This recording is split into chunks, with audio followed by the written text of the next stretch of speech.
이름으로 기도하옵나이다. 아멘. 할렐루야. 아멘. 하나님의 귀한 은혜가 여러분 가운데 충만하시리라 믿습니다. 저희 아버지 친정 아버님이 79세에 돌아가셨는데 오늘 어쩐지 아버지 생각이 많이 났습니다. 아유, 우리 아버지도 1년만 더 사셨으면 팔순 잔치할 건데 와 그래 한 해를 못 견디고 돌아가셨노. 그런 생각이 듭니다. 아이고, 살아계실 때는 몰랐는데 일찍 돌아가시니까 팔순잔치 못했던 게 너무 아쉽습니다. 그 대신 60 됐을 때 한갑잔치는 그냥 딸내미들 넷하고 아들내미 둘하고 며느리 둘하고, 며느리 그때는 안 봤었네.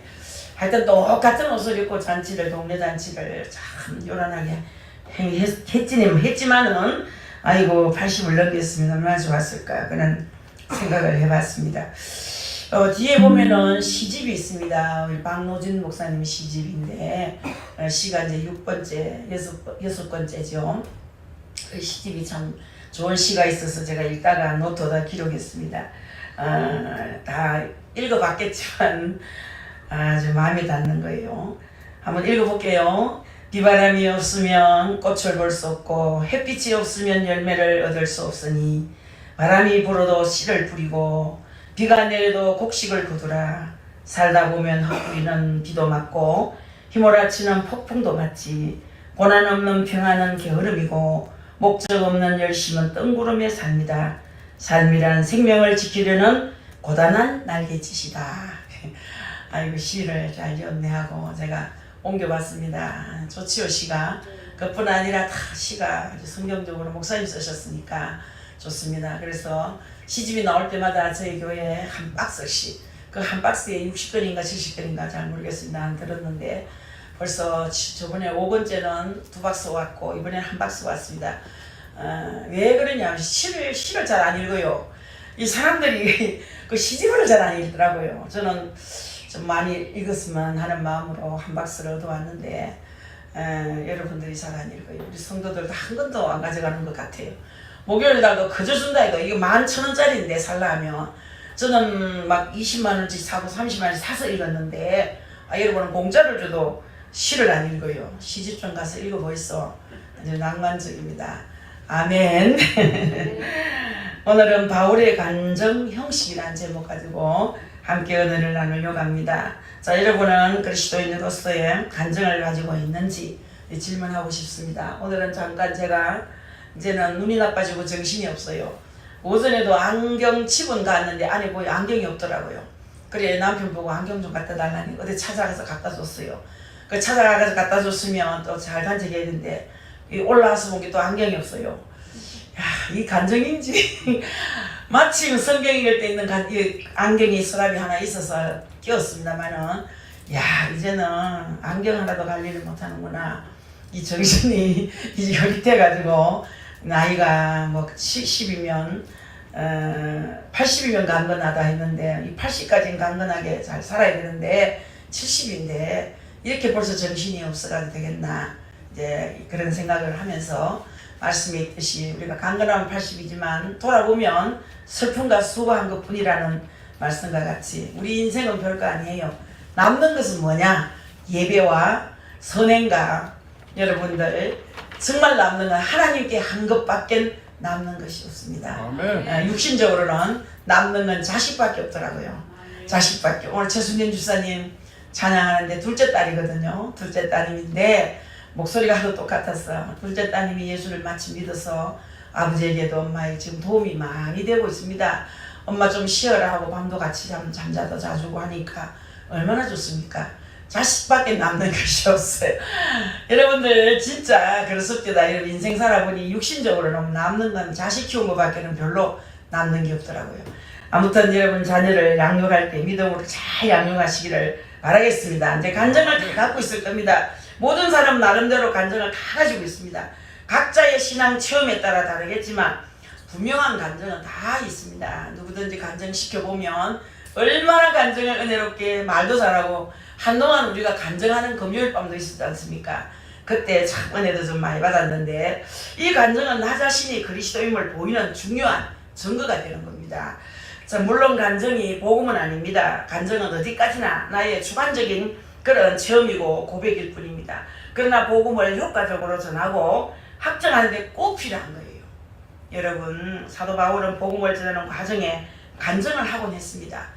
자, 여러분, 신약 성경에서 사도 바울이 어떻게 주님을 만나서 어떻게 변화되었고 또 하나님의 구원을 어떻게 체험하였는가에 대해서 6번의 간증이 나옵니다. 6번. 특별히 사도행전의 다메섹 도상에서 예수 그리스도를 만난 그런 회심한 것에 대한 그런 간증이 9장에도 나오죠. 22장에도 나오죠. 또 넘겨서 26장에도 3번이나 나옵니다. 그리고 갈라디아서 1, 2장과 빌립보 3장에서도 아주 짧은 간증이지만 아주 짧은 간증이 나오고 오늘 우리가 이 본문 또한 바울의 간증입니다. 이 간증의 목적은 자신이 그리스도인됨에 대한 학적이면서 복음을 증거하기 위한 수단이라고 볼 수 있는 거예요. 여러분, 우리가 이제 전도지가 왔는데 전도지를 많이 찍습니다. 우리 교회에서도 많은 전도지를 한 달에 뭐 몇십만씩 단두지를 사서 저는 전하는데 전도지는 많이 뿌리는 것 같은데 전도가 참 안 되는 거예요. 근데 전도도 물론 뭐 노방 전도도 좋지만 1:1 전도가 참 좋고 또 여러분 태신자 전도 아십니까? 뭐 한 10달 동안 사람을 탁 찍어 놓고 그 영혼을 위해서 품고 기도하는 거예요. 한 10달 품고 기도하면 그 잉태가 돼가지고 나중에 출산을 하게 됩니다. 새 생명을 얻게 되는 그런 태신자 같은 그런 전도법이 있고 여러 가지 이제 전도법이 있는데 우리 교회도 이렇게 뭐 많은 성도가 아니지만 몇만 명이 다녀간 이 교회에 참 의인전도 예수를 믿긴 믿었는데 확신도 없고 예수님을 인격적으로 만나지도 못하고 천국과 지옥을 얘기해도 확신도 없는 그런 자들에게 확신을 심어주는 교회가 바로 새소망교회입니다. 제가 전도를 10년 동안 나가서 갓바위도 하고 저기 관문시장 앞에 무슨 그런 사거리 사람들이 많이 다니는 사거리 또 강남약국 앞에 무슨 시장 앞에 말이에요. 강남약국 앞에 그렇게 사람들이 많이 붐비는 곳에 가서 전도도 많이 하고 대구역전 뭐 동대구역전 뭐 갓바위 뭐 여러 군데 가서 동산병원은 오래 했고 그렇게 전도를 많이 해봤는데 그렇게 전도를 했는데도 뭐 열매는 크게 뭐 거둬졌는지 안 거둔지 알 수가 없고 또 우리 새소망교회 식구들도 대부분 여러분 전도한 사람이 별로 없습니다. 거의 제가 다 전도한 한 셈이죠. 그런데 뭐 제가 다 했다고는 아니지만 하나님 또 보내주셔서 한 식구가 됐는데 아무튼 저를 보고 오는 성도들이 많습니다. 그래 전도를 한 10년 하고 나니까 제가 어떤 생각이 드냐 하면 이제는 나가서 전도하는 것이 아니고 찾아오는 사람을 바르게 가르치는 것이 전도겠구나. 그래서 의인전도 의인전도 예수 믿어서 제3 받긴 받았는데 그 제3 받아도 받았는지 말았는지 천국이 있는지 없는지 예수님이 진짜 이 땅에 오셔서 날 위해 죽었는지 살았는지 다시 오실는지 안 오실는지 의심하는 그런 확신이 없는 사람들에게 확신을 심어주는 그런 전도법을 가지고 전도를 해야 되겠다. 그래서 이 목요일에도 5, 60명씩 이상 옵니다. 요즘은 그렇게 오는데도 확신 없는 사람이 너무 많은 거예요. 근데 그들에게 이제 확신을 심어주는 그런 전도법을 이용해서 목요 집회가 계속 이루어지고 있는데 이 바울도 간증을 보면 그런 복음을 전하는 목적으로 간증을 하는 거예요. 그래서 여러분들이 갖고 있는 모든 은사들 다 복음을 전하는 목적으로 은사를 가지고 있잖아요. 할렐루야. 아멘. 하나님이 왜 나에게 이런 은사를 주셨나? 복음 전하라고 주신 거예요. 믿으십니까? 왜 나에게 돈을 이래 주셨나? 복음 전하는데 쓰라고 주신 거예요. 믿습니까 여러분? 아멘. 모든 것이 주의 복음을 위해서 우리에게 주신 것인데 이제 앞에서 우리는 에베소 교회 안에 틈타는 그런 유대 율법주의와 영지주의에 대해서 바울 사도가 거짓된 교리와 참된 교리를 분별하도록 촉구하면서 이 바른 교훈의 중요성을 강조하는 내용을 우리가 볼 수 있습니다. 특별히 유대 율법주의에 대해서 가르치는데 근데 세상이 너무 악랄해지고 우리나라도 신천지가 너무 지금 창궐해서 이제는 복음 전하기가 너무 어려운 시대가 됐어요. 딱 예수 믿고 구원받읍시다 그러면 신천지입니까 물어봐요. 대한예수교 장로입니다 이러면 아이고 나 신천지 가서 6개월 만에 빠져나왔는데 죽을 뻔했다고 한 분이 그런 얘기를 하시더라고요. 우리 교회 오시는 어떤 분도 8년 만에 빠져나왔어요. 8년 만에. 8년 만에 나와서 헌금교회에 이제 등록하는데 등록을 안 시켜주는 거예요. 등록을 안 시켜줘요. 저희 교회에서 한 번 왔는데 교회가 너무 머니까 한금동보다 훨씬 그쪽으로 더 가서 자기 집인데 가장 거기서 가까운 교회가 한금교회라 그랬어요. 한금교회를 안내를 제가 했는데 가서 뭐 어떻게 알았는지 이제 신천지 다니는 걸 알아가지고 등록을 안 시켜주고 이제 새신자 교육을 받는데 그곳에서는 교육도 못 받게 하고 그래가지고 솔직하게 얘기를 다 하고 목사님 앞에 찾아가서 다 회개하고 돌아왔다고 얘기를 해서 등록을 하라고 했지만 3분 만에 찾아가서 등록을 했어요. 이제는 교회에서도 어떤 사람이 등록하면 이분이 사상이 좀 의심스러울 때가 있습니다. 혹시 이단에 빠졌던 사람은 아닌가? 이단에 빠진 사람들은 정신이 혼란한 사람들이 많습니다. 정신이 혼란한 사람들이 대부분 빠져가지고 거기서 허우적거리 나오지도 못하고 거기서 물들어서 나왔던 그 사람도 정신적으로 보면 약간 혼란스러운 곳이 있습니다. 그래서 기존 교회에서는 받아주기를 꺼려하는 경우가 있습니다. 아무튼 율법주의 오류에 대해서 이제 지적하는 것을 우리가 이 말씀에서도 보는데 배우려 하지 않고 가르치려고만 하는 그런 사람들이 참 많고 그런 경우가 많습니다. 많은 사람은 배우기를 애써야 되는데 배우는 걸 싫어하고 가르치려고 하는 그런 습성들이 있습니다. 그리고 헛된 말을 즐기고 또 율법의 근본 정신을 알지 못하는 오류, 그런 것이 이단의 사상인 거예요. 여러분, 그 오류에 대해서 지적하면서 이제 사도 바울은 자신이 다른 교훈으로 전달했던 복음이 자기 자신을 어떻게 변화시키 줬는지에 대해서 간증을 하는 거예요. 그걸 간증하면서 복음의 진실성에 대해서 입증하고 증거하려고 하는 겁니다. 체험적인 신앙, 간증거리가 있는 성도는요 잘 변질이 안 되고 뿌리가 잘 안 흔들립니다. 체험을 했기 때문에. 그래 체험적인 신앙을 가지고 있는 분이 참 좋습니다. 기도를 해서 응답 안 받은 사람이 어디 있겠습니까만은 그래도 여러분들이 기도하면 응답이 오면요 너무나 신비롭고 너무나 놀랍고 하나님이 저런 기도도 다 들어주셨구나. 그럴 때 너무 기분 좋지요. 그때 뭐라 합니까? 기도의 맛이라 그럽니다. 기도의 맛. 기도의 맛이 좀 들어야 됩니다. 여러분들이 모두 기도에 맛들기를 주의 이름으로 축복하겠습니다. 목적으로, 그러나 이제 그러한 목적으로 그는 지금 자신을 간증하고 있죠.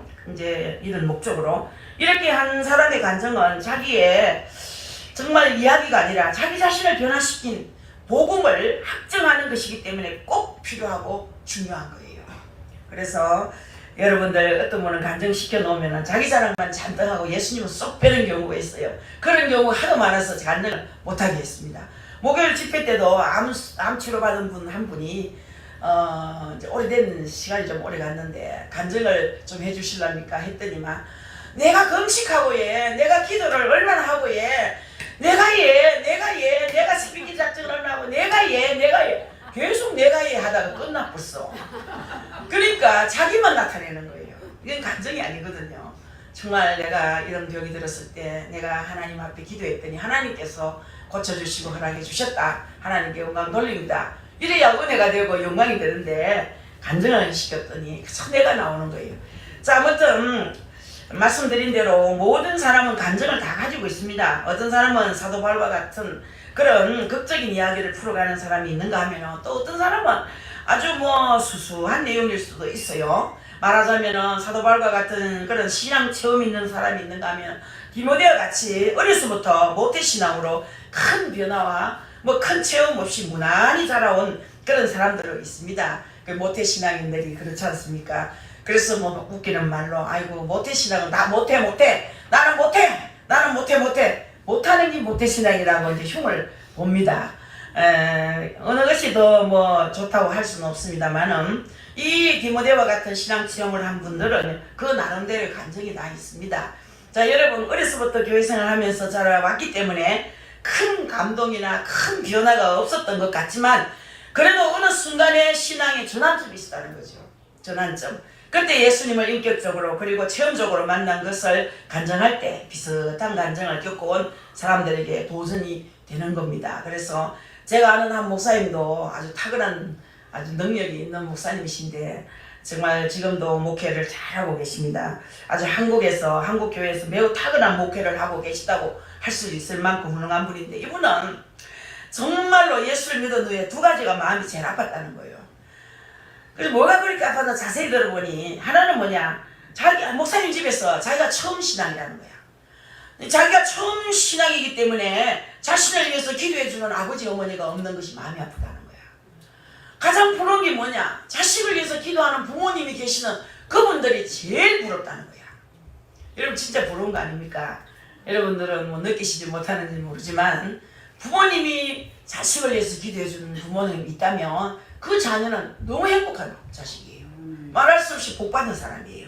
그래서 자녀를 위하여 기도하는 아버지 어머니를 가진 여러분은 감사 많이 하시기를 바라겠습니다. 그래서 그 목사님이 어머니 아버지가 자식을 위해서 기도해주는 그런 친구나 그런 옆집에 있는 이웃을 보면요, 그게 제일 부럽다는 거예요. 세상이 다른 건 부러운 것인데 그게 제일 부럽다는 거예요. 또 하나는 내가 왜 좀 더 일찍 예수를 믿지 못했을까 하는 거라는 거예요.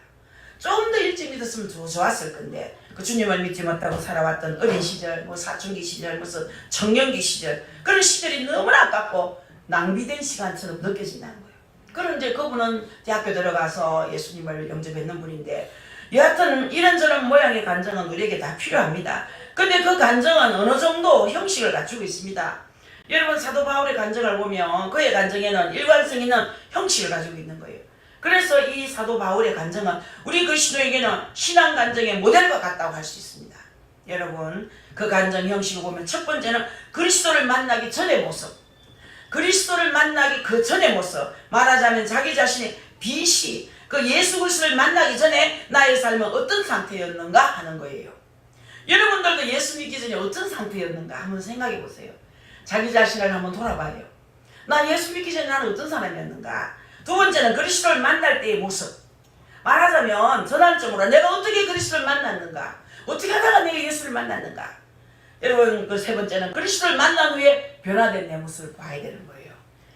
자, 바로 자신의 AD로 그리스도를 만난 후에 나의 삶을 어떻게 변했는가, 이러한 형식으로 간증하면서 예수 그리스도를 전가할 때 사람 마음을 움직이는 간증이 될 수 있다는 얘기예요. 여러분 이제 본문에서 하고 있는 이 사도 바울의 간증을 통해서 우리 자신의 간증을 만들어 보면서 복음 증거의 방편으로 사용할 수 있기를 주의 이름으로 바라겠습니다. 자, 그리스도를 만나기 전에 바울의 인생을 보면 예수 그리스도를 만나기 전에 바울은 예수 그리스도를 비방하고 박해하던 사람이라고 했어요. 예수 믿는 사람을 비방하고 박해했다. 이러한 자신에 대해서 오늘 본문에서 자신을 이러한 사람이라고 말하고 있는 거예요. 내가 그전에는 비방자요, 박해자요, 폭행자였으나 도리어 긍휼을 입은 것은 내가 믿지 아니할 때에 알지 못하고 행하였습니다. 13절에서 말씀하는 겁니다. 비방자란 말은 자기 입으로 하나님의 명예를 더럽혔다 이 말이에요. 자기 입으로 하나님의 명예를 더럽혔다는 거예요. 여러분들도 예수 믿기 전에 막 예수쟁이 나쁘다고 얼마나 비방했는 사람도 있을 거예요. 나는 예수쟁이 제일 싫어. 제가 전도하는데 어떤 분이 딱 내 눈을 바라보면서 나는 예수쟁이 제일 싫어. 우리 시어머니가 예수 믿는 그 예수, 난 그 예수 싫어. 시어머니가 어떻게 살았기에? 며느리 볼 때는 시어머니가 개떡같이 살았어. 그러니까 예수 예자를 싫어하는 거예요. 왜? 시어머니가 믿는 예수를 안 믿겠다는 거예요. 얼마나 나쁜 사람입니까? 며느리한테 어떤 모습을 보였으면 며느리가 그렇게 시험이 들어 예수를 안 믿겠다 하겠습니까? 자, 이 비방자, 그래서 바울은 예수 믿기 전에는 하나님의 명예를 더럽힌 사람이라 고백했어요. 박해자는 뭐냐? 수단 방법 가리지 않고, 수단도 가리지 않고 방법도 없이 예수 믿는 자를 핍박했다는 거예요. 여러분들 예수 핍박하는 자 치고 잘 되는 사람 별로 못 봤는데 회심에서 돌아오니까 이 큰 간증거리가 또 되는 거죠.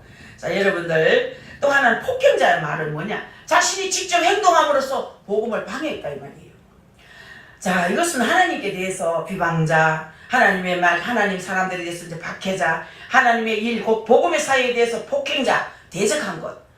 자, 이것은 자기가 예수 믿기 전에는 그런 사람이었다라고 얘기하는 겁니다. 실제로 바울은 그랬지 않습니까? 사도행전에서 보면 바울은 스데반이 유대인에 의해서 돌에 맞아 순교할 때 그 모습을 보고 그의 죽음 당함을 마땅히 여겼다고 했거든요. 여러분 거기서 사도행전 8장 1절에서 말씀하는 거예요. 복음을 전하다가 돌에 맞아 죽어가는 그 광경을 보면서 사울은 그 죽음을 마땅하다고 생각했다 이 말이에요. 이 사람의 죽음을 마땅하게 여기는 그것만큼 잔인한 것이 어디 있겠습니까? 그는 그만큼 핍박자요 폭행자였다는 것입니다. 지금 중국 수용소에 2,600명이 수용되어 있죠. 갇혀 있잖아요. 갇혀 있는데 지금 덜썩덜썩 하고 있습니다. 이 사람을 어떻게 할 것인가? 여러분들 다 북송시키면 한 사람씩 다 죽든지 수용소에 갇히든지. 지금 우리 탈북자가 36,000명이 대한민국에 살고 있지 않습니까? 2,600하고 보태면 대단한 숫자입니다. 근데 이 사람들이 한국으로 돌아오면 복음을 받을 거예요. 교회에서 다 관리할 것이고 다 예수를 믿게 할 것이고, 대부분 보면 다 탈북자들이 다 예수 믿어가지고 이름 다 바꾸고 정말로 훌륭한 그런 인격자들이 내가 사모도 되고 목사도 되고 막 그런 사람이 굉장히 많습니다. 근데 이제 2,600명이 이제 교도소에서 gat혀 있는데 그들을 위해서 우리가 이제 저녁마다 우리가 기도합니다.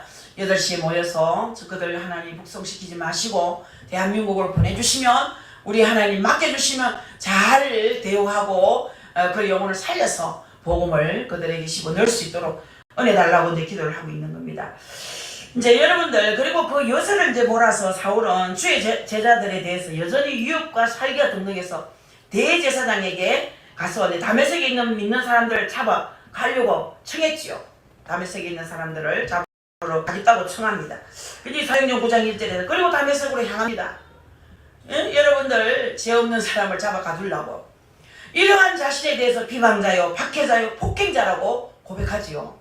나는 예수 믿기 전 이런 사람이었다. 왜 이런 행동을 한 것일까? 여러분, 오늘 본문에서 계속해서 자신의 과거에 대해서 이렇게 말합니다. 내가 믿지 아니할 때에 알지 못하고 행하였다 그랬거든요. 내가 예수 믿기 전에 예수를 몰랐을 때에 내가 이런 일을 행했다고 13절에서 얘기합니다. 바울이 비방자요, 박해자요, 폭행자가 된 이유가 두 가지예요. 예수 그리스도를 믿지 않았고 알지 못하였고 행하였기 때문에 그런 짓을 했다는 얘기입니다. 자, 여러분, 불신과 또 잘못 알고 행한 것, 이것이 화근이 돼서 우리 하나님의 뜻과 전혀 다른 결과를 낳게 됐다는 얘기예요. 여러분, 이러한 자신에 대해 바울은 죄인 중에 괴수라고 하면서 자신의 과거의 어리석음을 고백하는 거예요. 자, 여러분, 하나님 만나면 먼저 나도 모르게 눈물이 하염없이 나지요. 이유도 없이 그렇게 눈물이 나는 거예요. 교회 오면은. 여러분, 저는 그런 한 사람을 전도회가 교회 앉혀놓으니까 이 찬송이 다져서 부르지를 못해. 찬송의 뜻도 모르고 예수가 믿은 지가 2주밖에 안 됐는데 막 눈물을 쏟아내는데, 이 눈물로 죄를 씻는 거예요. 죄를 씻는 거야. 할렐루야. 눈물로 죄를 씻고 땀으로 가난을 씻고 뭐 그런 얘기 있지 않습니까? 나는 왜 이렇게 눈물이 나지? 교회 민망해서 못 오겠다.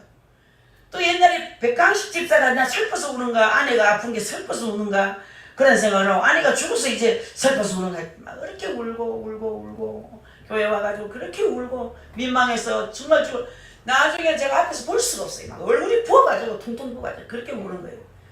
자, 여러분들도 그런 경험이 다 있을 겁니다.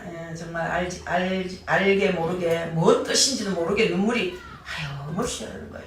예수를 믿으면 먼저 눈물이 나야 됩니다. 그것이 여러분들 죄를 씻는 모습이에요. 뭔지 모르게 눈물이 그렇게 흐르는 거예요. 이유 없어요. 왜 이리 우너? 이러면 나도 몰라 이러는 거야. 그렇게 흐르는 거예요. 자, 예수를 만나기 전에 여러분의 모습은 어떠하신지. 자, 분명한 것은 불신과 무지 가운데 있었다는 것. 그러한 우리가 그리스도로 인하여 이 죄인에서 의인으로 완전히 거듭났습니다.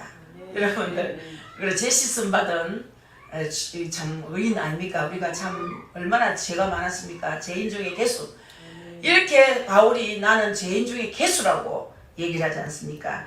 그러한 우리가 예수님으로 인해서 이 죄인에서 의인으로 거듭났으니 이 은혜를 다 어떻게 다 감당하며 어떻게 다 갚을 수 있겠습니까? 거듭나기 전에 여러분의 불신과 무지한 그 삶을 한번 정리해 보십시오. 그것이 우리가 첫 번째 해야 할 간증의 내용인 거예요. 그리스도를 만났을 때 바울은 보면은 그 전환점을 보면은 더 중요한 것은 우리를 구원하신 하나님의 은혜를 아는 것. 과거에 비방자요, 박해자요, 폭행자였던 바울이 그리스도를 극적으로 만나게 되지 않습니까? 우리가 잘 아는 대로 바울은 다메섹으로 가는 길에 주님을 만났습니다. 이것이 바로 바울의 인생의 전환점인 거예요. 이 인생의 전환점에 대해서 사도 바울은 두 가지 단어로 앞쪽에서 고백합니다. 하나는 긍휼입니다. 하나는 긍휼. 본문 13절에. 그리고 또 하나는 은혜입니다. 할렐루야. 이게 14절이죠. 긍휼이란 뭐냐? 저주를 받아야 마땅한 대상을 불쌍히 여겨서 그 저주를 내리지 않는 것이 긍휼인 거예요. 여러분, 그리고 은혜란 말, 자격 없는 사람들에게 베풀어지는 일방적인 호의를 말하는 것입니다. 여러분, 세상의 모든 사람은 바로 이 긍휼과 은혜를 입은 사람입니다. 여러분들 물론 그러나 이것을 알고 이것을 전가하는 사람은 오직 예수 그리스도인들 뿐이라는 거죠. 누가 이것을 간증하고 은혜를 알고 있습니까? 모르는 거예요. 안 믿는 사람들은 이게 은혜인지 저게 은혜인지 모릅니다. 그렇지 않습니까? 그래서 여러분 말하면 아이고 이거 뭐 우리 자식이 우리도 오늘 세차 감사합니다. 뭐 다른 거 필요 없다. 하나님께 감사합니다. 자동차를 12년 만에 주셨나 13년 만에 주셨나 싱글렌즈를 하나님 또 주셔서 어제 처음 타봤습니다. 자동차를 주신 하나님 저번에도 좋은 그랜저를 타게 하시고 또 새 차를 주시니 누가 사줬던 뭐 어떤 사람 손길을 통해서 이 자동차가 왔든지 간에 하나님의 은혜인 거라 믿지요 여러분. 하나님의 은혜인 거예요. 그래서 우리는 은혜입니다. 하나님의 은혜입니다. 죄송하기도 하고 감사하기도 하고 너무 정말 죄송스럽더라고요. 한 것도 없는데 늘 대접만 받아서 하나님 좋은 것만 주시니 너무 감사하고 죄송합니다. 면목이 없습니다. 왜 좋겠습니까? 죄송스럽습니다. 차 탈 자격도 이 좋은 차 탈 자격이 없는데 늘 좋은 것 먹이시고 좋은 옷 입히시고 좋은 환경에서 살게 하시고 좋은 성도 붙이시고 좋은 자동차 또 바꿔주시고 뭐 헌차도 실컷 타겠던데 아이고 죄송합니다. 감사합니다. 몸둘 바를 모르겠습니다. 그 말밖에 안 나오는 거야. 아유 계속 타고 가면서 죄송합니다. 몸둘 바를 모르겠습니다. 다 하나님 주신 은혜입니다. 다 주님 주신 은혜입니다. 누굴 통해서 주셨던지 하나님 주신 겁니다. 하나님의 은혜입니다. 그렇게 고백할 수밖에 없는 거예요. 할렐루야. 은혜입니다. 은혜. 여러분 세상 사람들이 이것을 알지 못합니다. 세상 사람 몰라요. 그 때문에 전가할 수 없어요. 오직 우리 그리스도인들만 하나님께서 나를 어떻게 긍휼히 여기시고 나에게 어떻게 은혜를 베푸셨는지를 아는 거예요. 그렇죠? 그것을 알기 때문에 찬양하고 증거하는 거예요. 아멘. 여러분이 예수님을 처음 만났을 때 그때의 감격과 또 깨달았던 그 은혜 그리고 그때의 행복을 마음속에서 다시 이렇게 해야 되는 거예요. 이렇게 해야 돼요. 첫사랑을 회복해야 되는 거예요. 첫사랑이 얼마나 중요합니까? 첫사랑을 잃어버리면 안 되는 거예요. 초심을 잃어버리면 안 되는 거예요. 믿습니까? 그것이 여러분을 움직일 뿐 아니라 다른 사람들을 움직이게 만드는 거예요. 아멘. 여러분 그 순간이 나의 인생의 중요한 전환점이기 때문인 거예요. 저도 늘 고백합니다. 하나님 앞에 첫사랑 안 잊어보려고 늘 옛날에 제가 기도를 9시간까지 했죠. 9시간. 그때는 젊어서 했는지 잘 몰라요. 지금은 2시간만 해도 막 엉덩이도 베기고 막 다리도 막 저리고 어쩔 때는 막 정신이 없어 어디 뭐 기도를 1시간 했나 2시간 했나 보면 한 4시간 정도 했을 경우도 있어요. 그때는 졸다가 기도하다가 그런 경우 있어요. 옛날에는요 정말로 5시간 기도하는 게 뭐 여러분 5분보다 더 짧았어요. 길게는 뭐 9시간씩 10시간씩 10시간까지 못 채웠습니다만 아무튼 9시간 넘도록 기도해 본 적이 참 많습니다. 그래서 그 초심을 찾아야 되는데 그때까지 그렇게 못 하겠는 거야.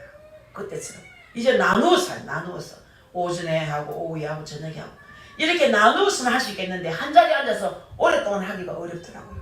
다 때가 있어요. 그래서 이런 젊은이들 제발 좀 기도 좀 하세요. 저축입니다. 해놓으면 노년에 많은 영향을 받습니다.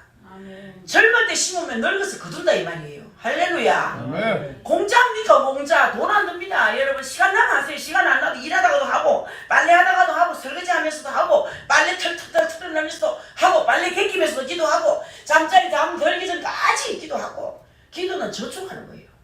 젊을 때 심어놓으면 늙어서 거둬와서 노복을 많이 받을 수 있습니다. 할렐루야. 쓸 때는 잡단 전화 제발 좀 오래 하지 마있어.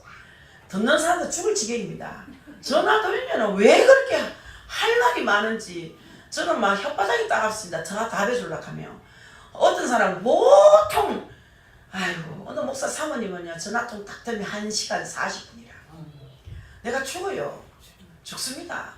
그래 이종기 주사는 옆에서 딱 끊으면 되겠구만. 딱 못 끊게 만들어요. 조금만 더 들어주세요.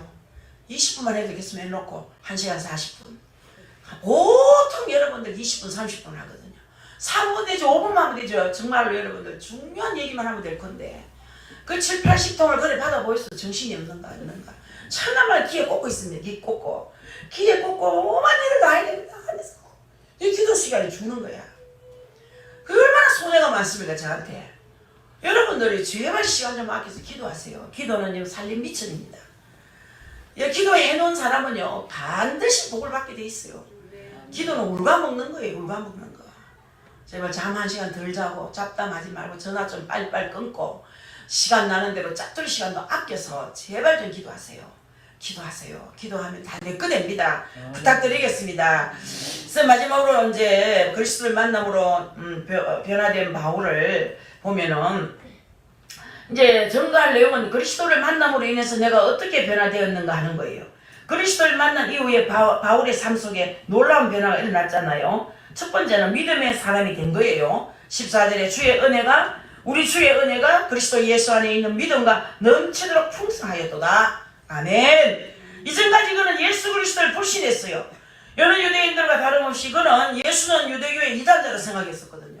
그래서 기독교인들을 핍박한 거예요. 여러분 이제 그는 예수 그리스도를 믿고 신뢰하게 되었습니다. 어느 누구보다도 확신 가운데 서게 되었습니다. 이것이 그의 첫 번째 변화인 거예요. 첫 번째 변화. 우리가 예수님을 인격적으로 만나게 되면요 가장 먼저 오직 예수라는 믿음 가운데 딱 서게 되는 거예요. 아멘. 그래서 인격적으로 주님 만나게 돼요. 오직 예수라는 믿음 가운데 딱 서게 되는 겁니다. 아멘. 아멘. 이 믿음을 가지는 것이 중요합니다. 중요해. 알곡 선거가 되려면요 정신 바짝 차리세요.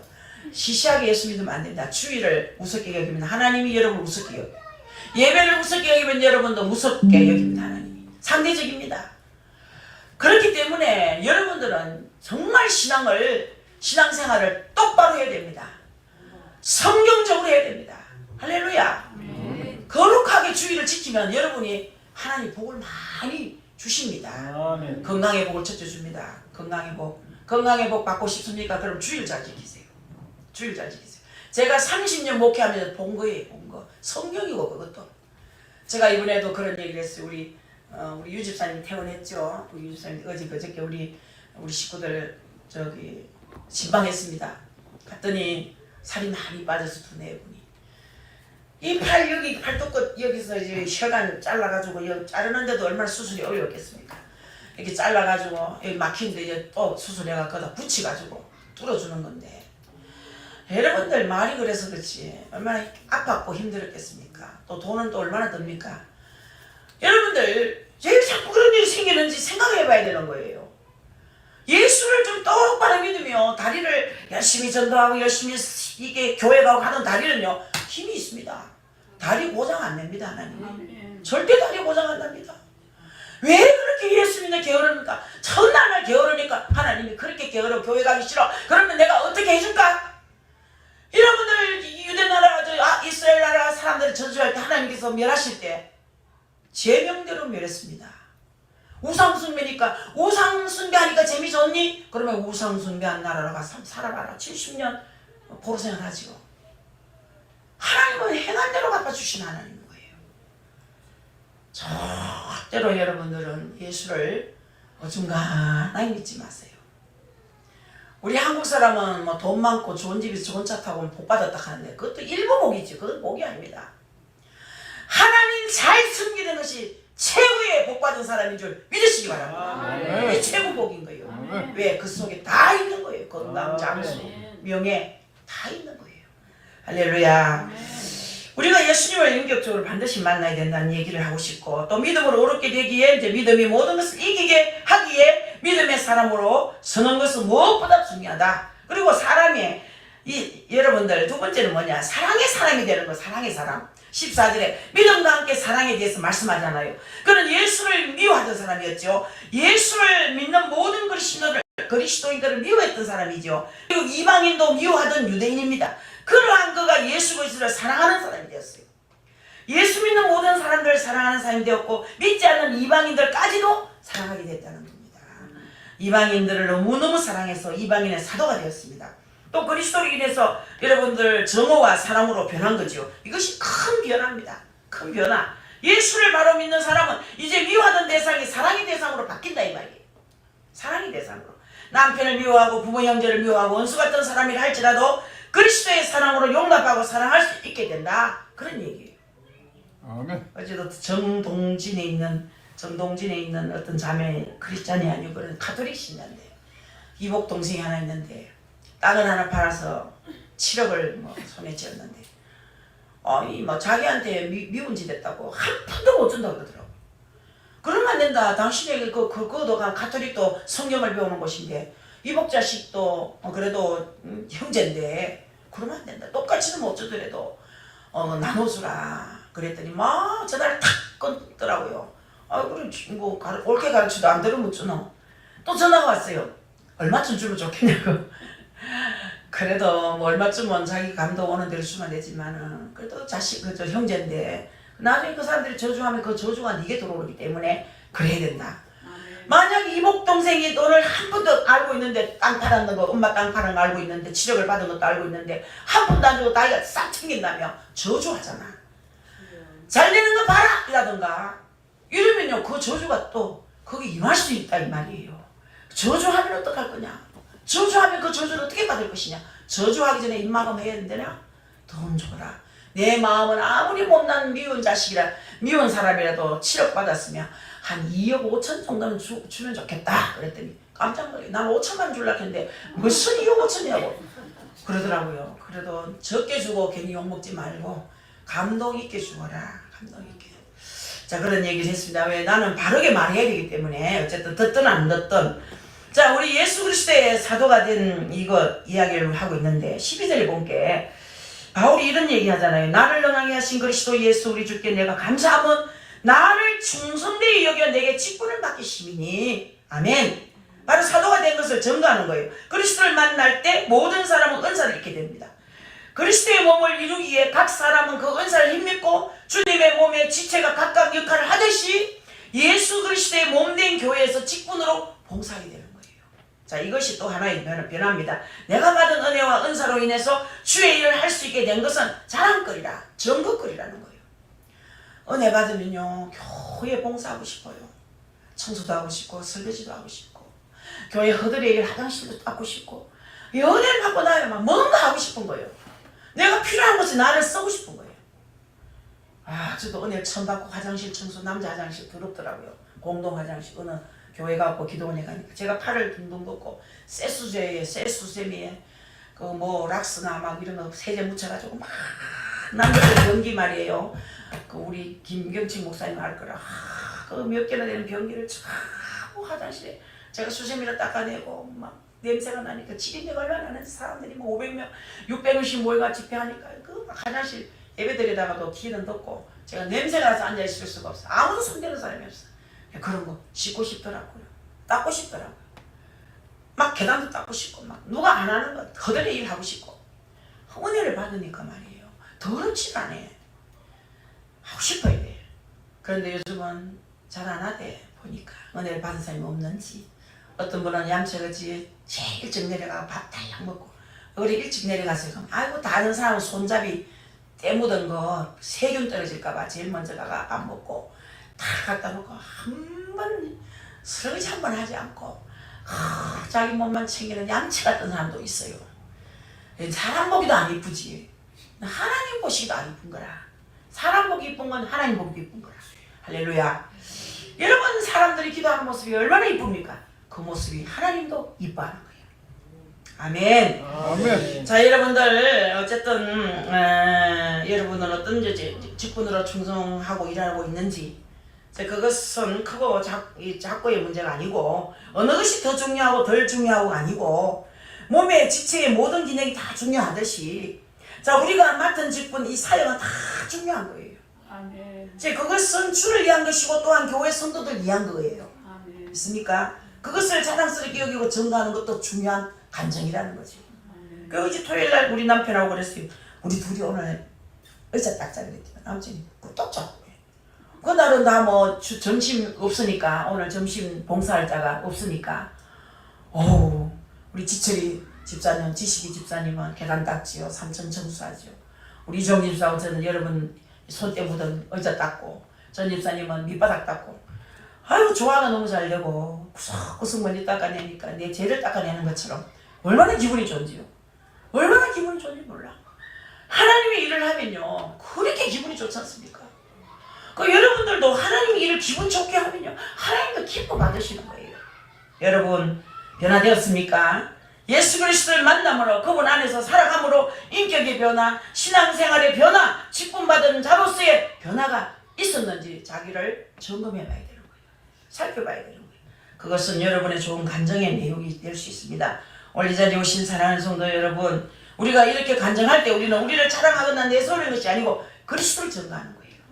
있습니까? 아멘. 나를 구원하시고 나를 변화시킨 복음, 그 복음의 진리임을 확정하고 또한 나아가서 사람들에게 본이 되는 일을 해야 된다는 거죠. 예수 믿는 사람은 본이 돼야 됩니다. 야, 제발 양채 같은 짓 좀 하지 마있어. 양채 같은 짓.